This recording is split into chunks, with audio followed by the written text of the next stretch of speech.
Bonjour everyone! Today I'm going to try a new recipe and I thought we'd try it together. So I'm going to try to make a new recipe for a brioche. If you don't know what a brioche is, it is a white bread, but it's sweet. So it has eggs, sugar and milk in it. And the eggs and the milk make it very fluffy and the sugar makes it a little sweet. So it's between a cake and a bread, I would say. And it's also used to make pain perdu, which I will show you how to make at the end of the video. So I found this recipe online. It's by Hervé Cuisine. I'll put a link if you want to have his original recipe. You will need a KitchenAid or any type of other, whatever that's called, dough making machine. So we're going to start with pouring in the milk, and all these ingredients are at room temperature. I'm going to add a little bit of salt. Salt is always the ingredient you add even to a sweet dish because it helps elevate all the flavors. We're also putting in 2 of these 3 eggs. And the original recipe by Hervé has 80 grams of sugar. I've lowered it to 65 because I know I don't like it when it's too sweet. And now he says we're mixing this before we have this one do his job. We're going to mix this with a fouet. Oh, this might be a nice French class.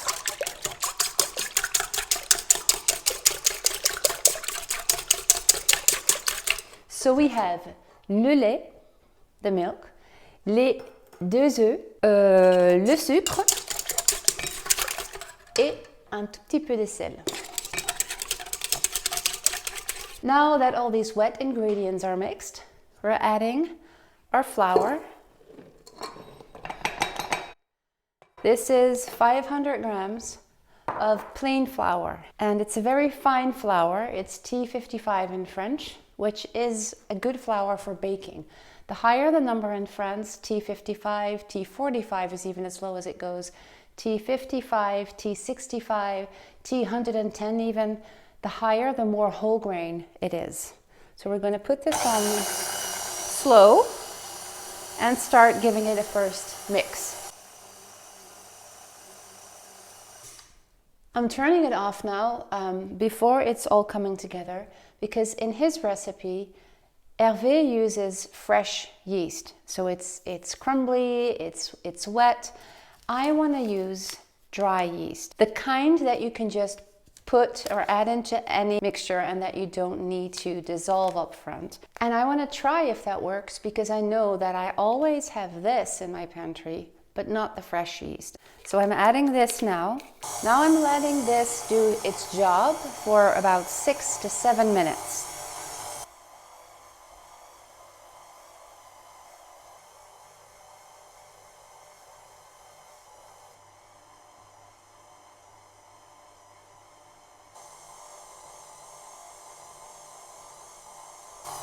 And now I'm going to raise the speed for about another 5 minutes.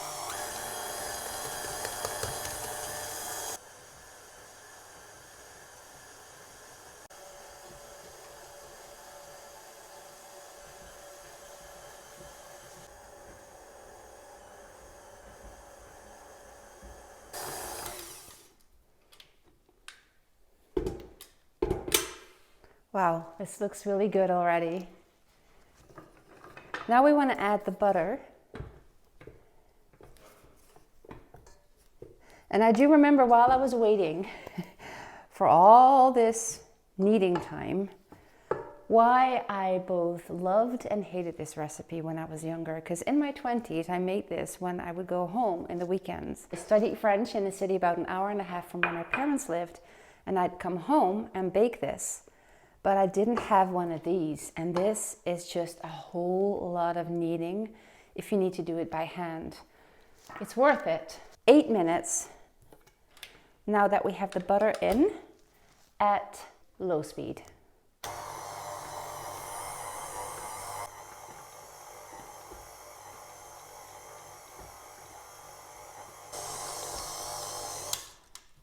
Okay, 8 minutes are up. This looks good.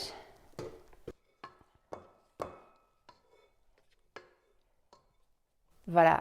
So now I'm going to let this rise for an hour to an hour and a half. I need to go out at 1 o'clock, so I hope that I can have this finished with all the rising and baking time before I head out, so that might determine how long I leave it. I realize I sound a little out of breath in this video. I had an allergy kind of thing going on that day. I was sneezing almost every 20 seconds. As I was expecting, I ran out of time a little bit, so I had to hurry for the second part of preparing this brioche. So as you can see here, I let the dough rise. I think I left it for an hour and 15 minutes. Now I'm just going to put my fingers in it to get all the air out. And I'm going to divide the dough in 8 equal parts. And I'm going to roll little bowls, little rolls of dough that I'm going to put in my mold, in my baking tin. There are several ways you can shape a brioche. I found this one to be the easiest for me, but you can look for other examples online if you like.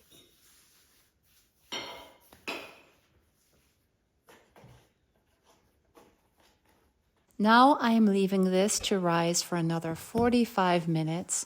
I have preheated my oven to 170 Celsius. Typically, you would bake a brioche between 180 and 200. This is really very dependent on your oven. I know that my Lacanche, it bakes really well, and usually I need to lower the temperature a bit. So just try this out with your oven. You don't want it to get too dry, but it does need to be fully cooked. Now I'm mixing the third egg with a pinch of salt. The salt actually makes it easier to brush the brioche with the egg. It makes it more liquid. I'd never tried this before, and I thought it was incredible. It was one of the things that Hervé shared in his recipe. Then I had to leave to go teach French classes, and Olaf actually watched the brioche while it was in the oven and took it out for me. And yeah, by the time I got home from work, we were able to enjoy this together.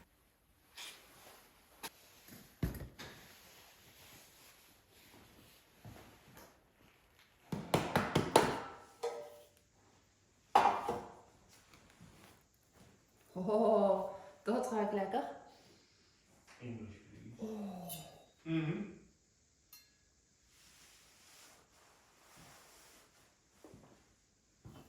Mm. Proeven?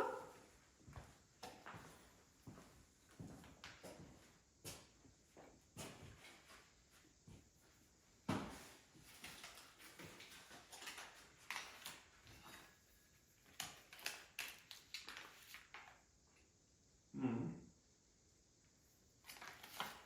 Lekker, hè? Really good. Mm. I just wanted to briefly thank the person that sent me this gift. You know who you are. You wrote a very touching little note. I just wanted to let you know I love this. I really appreciate you taking the time to send me this. I was also very touched by your personal story. So I want you to know that this has found a place in my kitchen, and whenever I look at this, you will be remembered.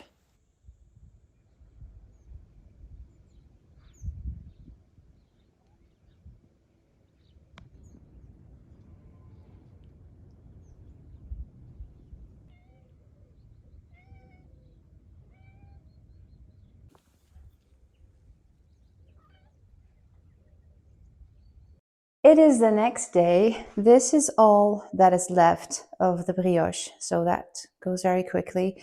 It tends to dry out pretty quickly, but that's actually perfect because then you can use the brioche for other things. So one of the things I like to do with them is to turn it into a pain perdu. I also like to serve this to guests in the morning. I don't know if there's probably a word for it in English as well. There is a word for it in Dutch, wentelteefjes. But bon, won't try to translate that. So what you do is you basically just cut. This is falling apart actually now, but you just cut a nice slice that normally is supposed to stay together, which this one doesn't. and you dip it in egg or egg and milk. Just break one egg and add a little bit of milk. And this is also why I don't want to make the brioche too sweet. Actually, my family all thought it was a little bland and it needed more sugar. And you usually add some sugar and cinnamon or anything else that you like to put on top. And then that will add extra sugar, which is why I don't like it when the bread itself is already too sweet. What I also like to do is just toast this just only in butter, like my grandma did. I don't know, for those of you who have my cookbook, I talk about my grandma and how she would always make toast in a skillet using butter. I really love it that way, just a little bit of butter and then just cook it for a while on each side and then just eat it like that with little confiture or just with a little extra butter even. I also like, for example, to use a savory version. So you just cook this in a little butter and then maybe add eggs Benedict on top or poached eggs or avocado, for example. That is also really good. I'm actually going to use my wood-fired stove, I think, to cook these. So I'm just letting the bread soak up the egg and milk.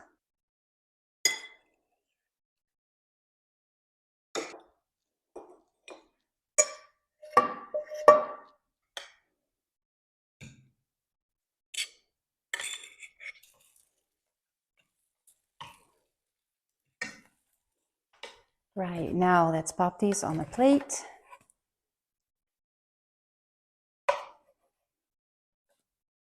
And what I like to do is add a little bit of berries. And then sprinkle this with a little bit of coconut.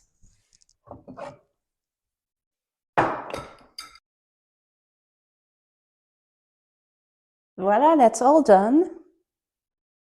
I hope you're going to try this at home. Let me know how you liked it. The recipe again is by Hervé Cuisine for the brioche recipe.